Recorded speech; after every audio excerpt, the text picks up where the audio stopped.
Hello and good morning and welcome to an early edition of my weekly Facebook livecast. I'm Jamie from Stonemeyer Games, and usually I do this at 10 a.m. St. Louis time.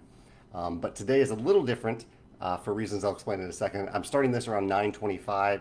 I'll go until around 10 or until I get a phone call because the AC at my home office has been broken the last 2 days, and we have a repairman hopefully coming to fix it in the next, I don't know, 30, 35, 40 minutes. So I really want to get that fixed, and so I thought I'd jump in now. It just happened to be that he's coming right when I would normally start the live cast, so I figured I'd do it early so people who show up at 10 o'clock can have something to watch. And if maybe this is a time where you normally can't join the live cast, so you can join me unexpectedly today. If you're new to this, I discuss random topics. I share Stonemeyer Games news, and I'm happy to answer any question you have in the comments. The yeah, so Chance, I see Chance in the comments says that it's hot in St. Louis, and yeah, it was 90 degrees in our home yesterday, our condo here, very very hot. And this, oddly enough, this happened last year. I moved last year, but it happened last year at my old place too, right at the same time. In the heat of summer, my AC broke. Um, but it seems hotter this time. It's very, very hot. The cats are doing okay with it, but uh, they've mostly just been laying about. So anyway, I'm excited to get that fixed. This will end up cutting off pretty quick at a certain point, so I'll try to get all your questions in. But I do have also a few topics to discuss today.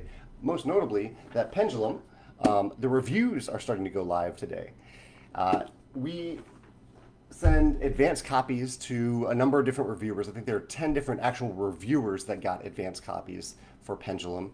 And I asked them not to post reviews until today, July 29th, so that they would have plenty of time to play the game, not feel rushed, not feel like they needed to be the first out of the gate to get their review on YouTube or on their podcast or on their blog. And so it gives them plenty of time to do that. And so today is the first day that they were allowed to post a review. This is a week before the pre-order, so you have plenty of time to look at those reviews and get unbiased opinions about whether or not Pendulum is a good fit for you. I happened to play Pendulum's untimed version with Megan this past weekend. We played a two-player game. Megan won by a fairly dominant number of points, but I still also triggered the potential for the win condition, and we had a great time. We really really loved the untimed version. I hadn't played it since the prototype. I hadn't played the final version with the untimed mode, and it worked really well. It still had that time optimization feel that I love from Solkin, and it had that exact feel in the untimed version of Pendulum. Chris says that his son found Biddy and Walter in Tapestry and was super excited to be the one to find the Tapestry card. Yeah, we have Easter eggs of my cats, Biddy and Walter, that I mentioned in many of our games, including in Tapestry. I still haven't found them in Pendulum. I can't remember if I actually put them in Pendulum, but I'm glad, Chris, that your son found it there. Connor says, Boxer Brief Commando. I am a Boxer Brief guy. Today I'm doing something I rarely do, which is wear shorts. I almost always wear jeans, but it is just too hot without the air conditioning here to wear jeans today. Josh says that he's been introducing a lot of people to Wingspan and Scythe lately. We've been inside enjoying the AC. Well, lucky you, Josh, and thank you for sharing our games with other people. I really appreciate that. Chad says, I threw his whole morning off by getting on here early. Keith says, chocolate of the day. I have been eating, I've torn off the brand here, but it's smooth, creamy, or Mooth creamy milk chocolate here, based on what I have left of it. I believe the brand is Elephant. I think it's Elephant something. Really, really good milk chocolate. One of my favorite milk chocolates, 48%. That's like my sweet spot for milk chocolate. So I would say that's my chocolate of the day. It is melting a little bit in this heat, but it's still delicious. Let's see. Ben says that we should be using the term Ricardos and Mortimers for like Rick and Morty for the tokens in Pendulum, because they kind of look like Rick and Morty from the show. Cody says, do I own or rent? We own. We both, Megan and I co-own the condo. But yeah, I too am hoping that, I'm really hoping the repairman actually fixes it today and doesn't just say, hey, we need to order this part that'll take 3 weeks to arrive. Because it's rough. 90 degrees was too hot yesterday to be inside here. John says he's really excited for Pendulum. It will be a roaring success. I hope so, John. He says, are there any expansions planned? Currently, no. We typically don't start thinking about expansions until we see if people enjoy the game as much as we hope they would. And so it'll kind of depend on what the reception is for Pendulum, what people think of it, and how people receive it. So Travis, I'm sure, has some ideas, especially for other asymmetric characters that he could add to the game. But no, we haven't really explored an expansion possibilities yet. Socrates says, do I prefer the timed or untimed version of Pendulum? I would say the timed version is my preference. I mean, that's the core of the game, using those timers, flipping them around, and just having, you get into this flow of the game that feels really good, and it speeds by. I'm not someone that has analysis paralysis, and when I do, I like to check myself and avoid it, and so Pendulum definitely avoids that in the timed version. But the untimed version really was very satisfying, especially in a two-player game, when even if one of us had a moment of needing extra time to think through our action, that it was still turnless, and so we still were very much in the flow of the game in the untimed version. I would recommend, as we recommend in the rules in Pendulum, that you play the untimed version first, or at least for a round or two, to feel what that flow is like before you start using the timers. Jacob has a design publishing question. He says, when you look at a game to sign, to publish, do you prefer the game to be lighter on theme or for possible change of theme? Or does a prototype that has a really heavy theme still have interest to you? I definitely prefer when a game has been designed with the theme in mind, and where the mechanisms do awesome things for the theme and where the theme does awesome things for the mechanisms. I love to see that in the core game itself. It's very rare that we would change the theme of a design. So I love when someone captures my imagination, both with the mechanisms and the theme that they submit to us. Nathan says he picked up Tapestry recently and is loving it so far. That's great to hear, Nathan. Zach says, do I work with shoes on or barefoot? Usually I work with socks on because there's cat litter that ends up all over our wood floors here.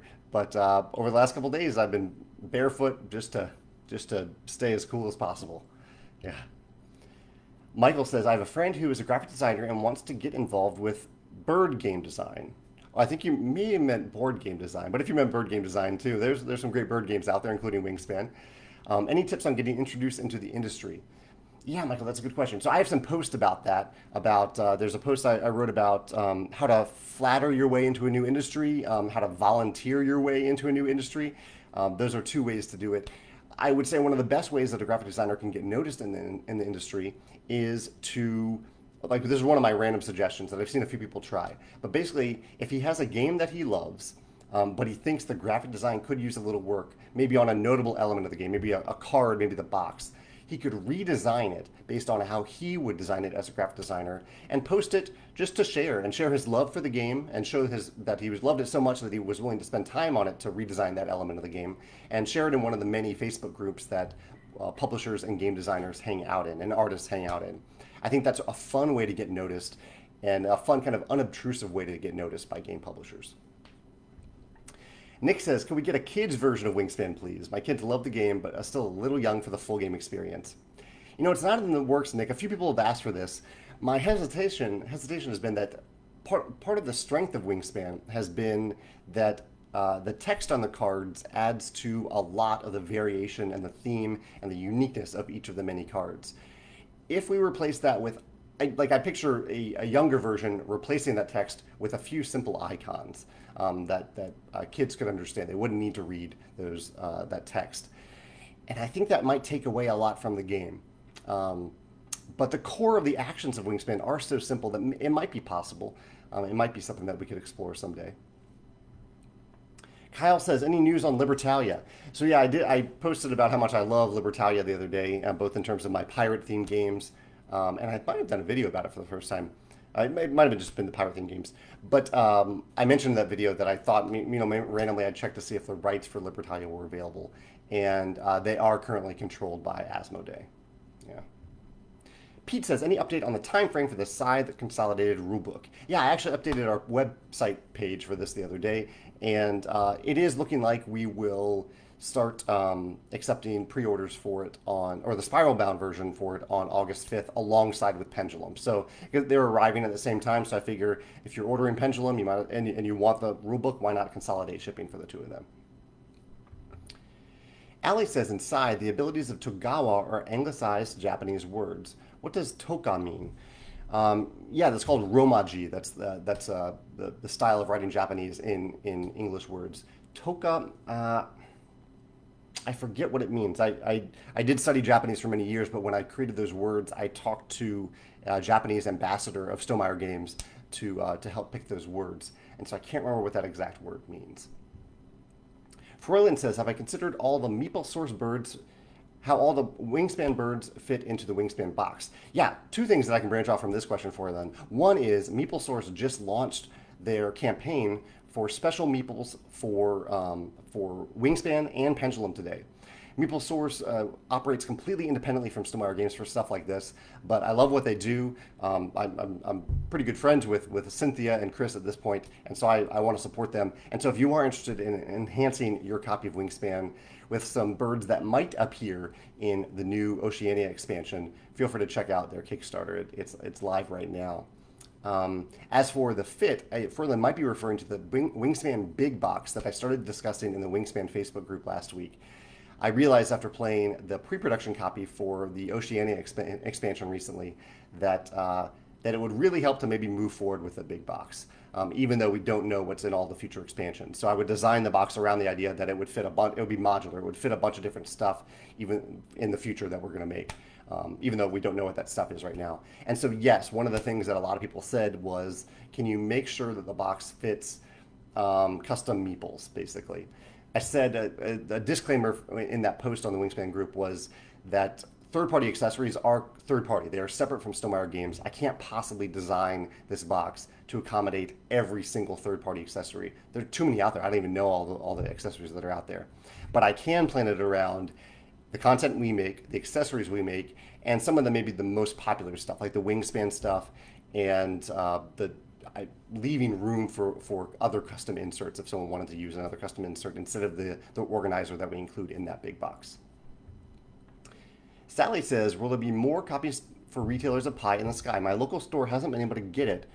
Sally, yeah, I'm so glad you said that because we do have copies available of it and we would love to get it to your store. And it's been available with distributors for a couple months now. So that is a supply chain problem that I would love to fix. Could you either post in the comments here or email me with the name of your store so I could get in touch with them and make sure that they can get some copies? I would love to make sure that happens, but I need to know the name of the store so I can make that happen. Kenzo says, any thoughts for a new faction for Scythe? Maybe fan factions, but I won't be designing any more factions for Scythe. Chad says, did I advise Travis not to watch all the reviews? I did not. I kind of left that up to him. Perhaps I should have given him a little bit of advice about that. I have no idea myself what the reviews say. But I think almost as a designer, you have to experience it for the first time. You have to go through that process of either watching or not watching the reviews to see if it's for you, if that's something that you can bear. Even when someone loves your game, it can sometimes be tough to watch a review. It's nerve-wracking to do that. Patrick says, do I play the draft version of Terraforming Mars? Absolutely. Yeah, unless I'm teaching it. I love the draft version. And the draft version doesn't take too long for my taste, although one of the reasons that Terraforming Mars doesn't get to my table all that often is that it is, for my group, often a 3-hour game instead of the sweet spot for one of our game nights is a 2-hour game. Let's see if I have any topics here. Great questions today so far. I really appreciate these questions, especially since I'm on here at a weird time. The videos I did recently, this past Sunday, I talked about games without rounds. So a round is a construct in a game when all players kind of pause their turns and do one thing or maybe a series of things like upkeep, income, things like that together. And then they get back to normal turns. I prefer games, I prefer to design games that have one turn after another. You just play one turn after another until the end game is triggered to keep that natural flow of the game. You don't add that artificial construct. Although there are plenty of games I love with rounds too. But my video this week was about games without rounds and why I love them. And also my video coming up this Sunday is about games with contracts or missions. This was a really fun one to do. I had a guest post, or I hosted a guest post by Elizabeth Hargrave mostly about women in games, in the game industry, the game community. That post was last Thursday on the Stonemaier Games blog, if you're interested in checking that out. Got a lot of great slash interesting comments on that thread. A number of people, it was interesting. You'll see the comments. You'll see. It was just interesting to see how Elizabeth said, sometimes people say this thing, and here's why maybe that isn't the best thing to say, or this is part of the problem. And then immediately in the comments below, people would say that exact thing, even though Elizabeth just explained why it's a problem, in a very kind, compassionate way as well. Elizabeth's tone, at least. What else? Megan and I played some Stardew Valley this past weekend, the co-op mode, and I posted a video about it yesterday. And it was really neat to see the number of people who love Stardew Valley and posted on Facebook in particular and on YouTube with their thoughts about Stardew Valley, their favorite mechanisms in it. We had a lot of fun with the 1 week of it that we played. What else did I play last week? I also played Marco Polo, The Voyages of Marco Polo. I'm kind of itching to play that one again. Tonight, I'll probably play Puerto Rico at game night because I haven't played that in like 8 years. And we played I always mispronounce this, Teotihuacan, the follow-up to Tzolk'in. I played that on Board Game Arena this past Friday. Yeah, I think that's all for my topics. So I'll just focus on questions until the AC repairman calls me. Justin from Room 51 says, am I into history at all? He says that he loves history and love historical themed games. Would Stonemaier ever make a game that is based fully on something in history? So I must admit I love knowing history or knowing aspects of history so that we can apply them to games in escapist and alternate history ways. Like Scythe is an alternate history version of 1920s Europe. But I do like games with escapist themes. Like Euphoria has an escapist theme. Viticulture is kind of loosely based on the real world. But yeah, Justin, I would say for games themselves, I'm more interested in escaping to alternate realities, alternate futures, alternate past, elements of speculative fiction, not science fiction, fantasy, than I am for historical themes, especially since sometimes I think they end up simulating history instead of giving players the opportunity to create their own history, which is exactly actually what I did with Tapestry. I wanted to give players the opportunity to create their own civilization, their own unique history, rather than being limited to real people, real events, real places in the real world, in real world history. Kyle says, for a new designer, what is the likelihood of getting someone like Ian O'Toole to do graphics for a game?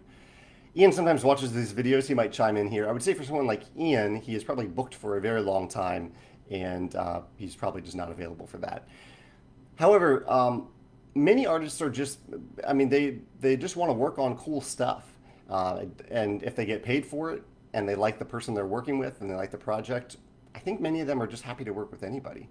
I think maybe trust can be a little bit of an issue. Like if someone hears from Wizards of the Coast, they know they're going to get paid by Wizards of the Coast. They hear from Stonemaier, they know we're going to pay them.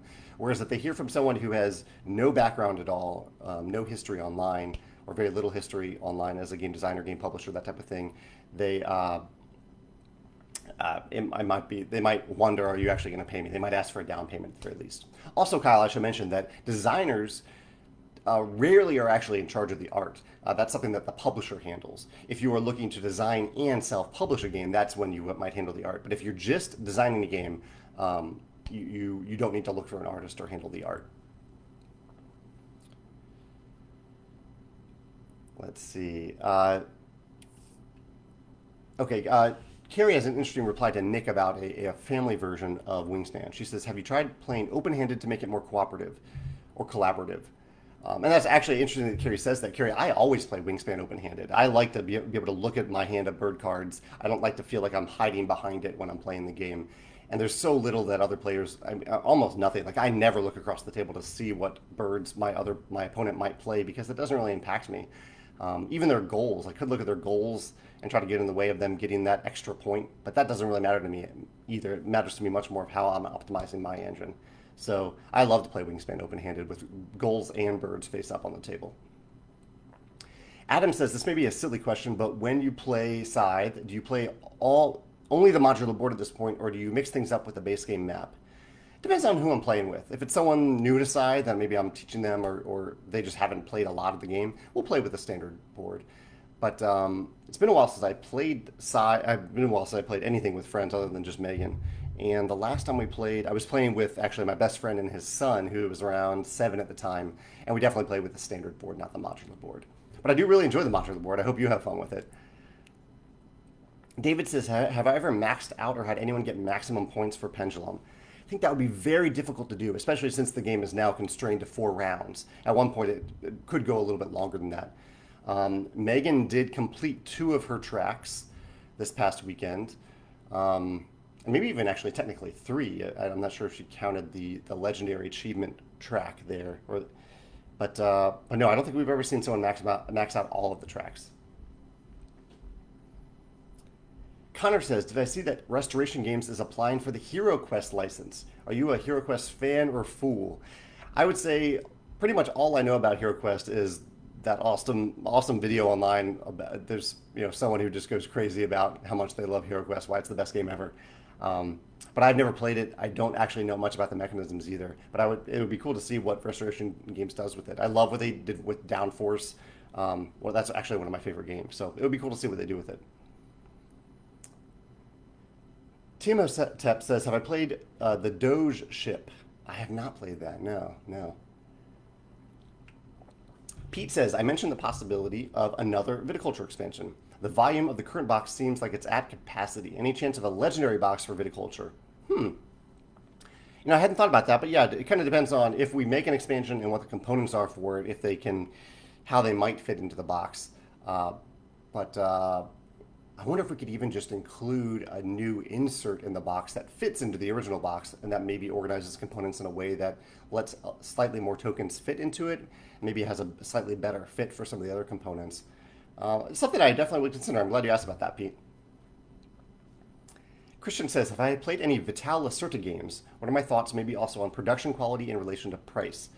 Production quality, at least for the versions I've played, are really, really beautiful. I don't know the price offhand of them, at least not the retail price. I typically see them on Kickstarter, at least the deluxe versions. The games of his that I played are Escape Plan, Kanban, and I always forget the third. There's a third game of his that I've played. Oh, Gallerist. And of those, Kanban is my favorite.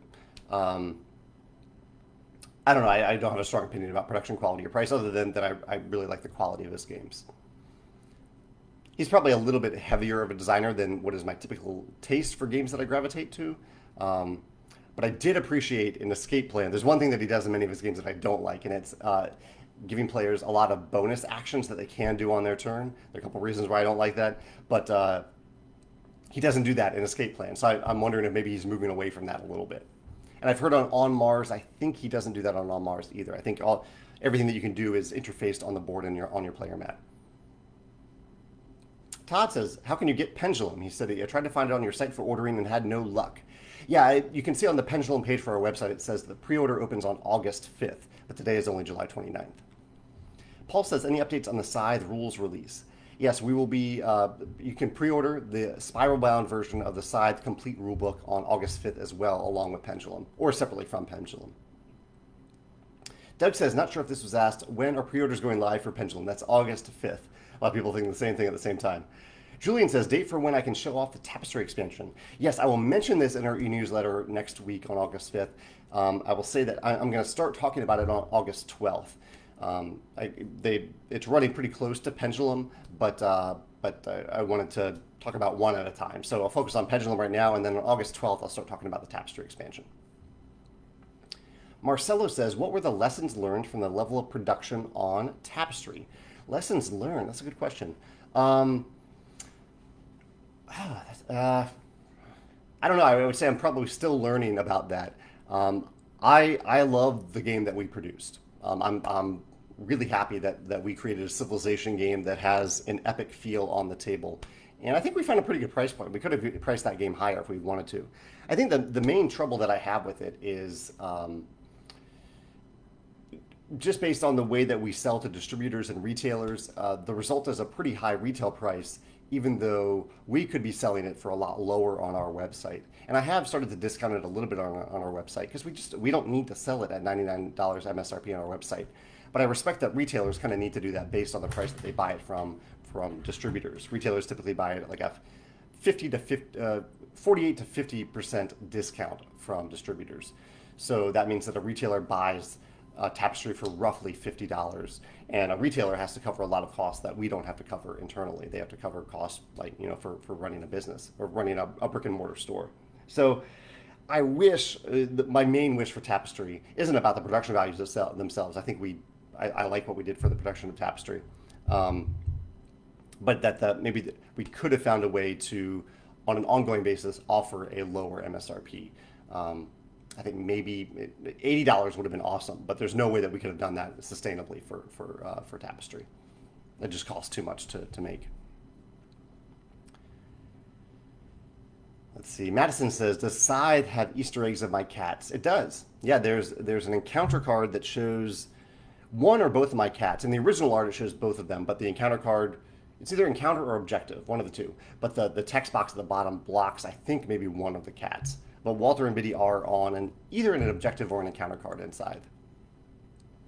Darren says, with the number of cards in Wingspan and each expansion, will it be hard to mix and match them? Or is it expected to just add everything, making it hard to shuffle it all? Yeah, we will start to say this in future expansions, including Oceania, which is we will start to recommend that people just choose two different decks and shuffle them together. That'll make it easier to shuffle. Because it'll be tough to shuffle, 400, 500 cards in the long run.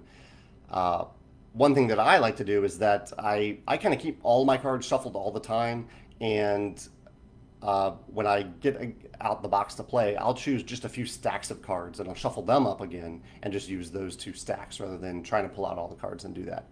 But we are kind of recommending that you only use a couple decks. The only problem with that is that it does take a lot to sort out those cards at the end of each game. Especially with the icon showing the expansion being pretty small on the card. So I don't know how often people will actually do that. Some people have actually even mentioned that we include a card shuffler in the big box, but that's a mechanical device that kind of is a lot more difficult to produce than a box with an organizer in it. John says, have I played a Gaia project yet? Oh yeah, I played Gaia project years ago. It's been a couple years now, although it has been a while since I played because I really prefer Terra Mystica more than Gaia project. It's my preference in a number of different ways. So I played much more Terra Mystica than Gaia Project. Brian says, when can we order Pendulum? August 5th, Brian. Daniel says, what's the status for Scythe on iOS? As far as I know, all that I know about the digital versions of our games is what the developers tell me, which is the same thing that they tell you. The last I heard is that sometime in August, Scythe might be available on iOS in the US, and that might also mean Sweden for you, Daniel. Adam says, do I think we may do another game at some point with art by Jakub Rozalski that's outside of the Scythe universe? It's certainly possible, yeah. I would love to work with Jakub again in that way, yeah. Aaron says he recently got Scythe and he's excited to play. Thanks for getting it. He says, on a side note, I'm curious about your thoughts on Roads and Boats. I must admit I haven't played Roads and Boats, so I don't know. I need to play it, though. I've heard good things. Brian says, will the Gen Con panels be live or pre-recorded? I can't remember. I think they'll be live, yeah, or very close to live, or at least live for viewer. I actually don't know. Meeple Source is coordinated the whole thing. I am basically just showing up and participating in 2 panels on Friday. Sony says she just got the crew in the mail. Any tips? My main tip is that I want the crew too. I want to play the crew. I've been waiting for my local retailer to get it back in stock. Let's see if they do have it back in stock now, because I've been wanting to play it, but I haven't played it yet. I don't know. Nathan says, are advanced copy reviewers of your games privy to MSRP? And if so, are they permitted to give their opinion on the price value of the game, even if they don't reveal the actual price? I typically do not tell them the MSRP, no. But you're right, that would be an interesting thing for them to share. But I don't know, we always, we price our games below what we should price them. And that is also the case with Pendulum. I think we have a very reasonable price point for Pendulum. Jenny says, what is Megan's favorite game? Megan has a few favorites. Here are a few that I have listed for maybe a potential video someday about Megan's favorite games. She loves Cracks of Quedlinburg, Clank, Star Realms, very good at Star Realms. Looks like the guy is here. Hey Megan, can you answer that real quick? Folks, this is the AC repairman, so I need to go answer that right now. I'm sorry. Have a great day. I'll post this on YouTube for further questions. Take care. Bye. Gotta get the AC repaired.